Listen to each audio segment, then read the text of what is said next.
আজকে আসিনি। হ্যাঁ বল। এ দেখো আমাদের রুবিকে, একে আমরা গাছ থেকে পড়ে গেছিল, পেয়েছি।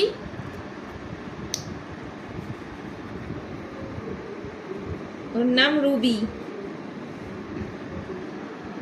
রুবি এদিকে তাকাতো। এই দেখো পাটা না একটুখানি ভেঙে গেছে, পাটা একটু ব্যথা আছে ওর। এই যে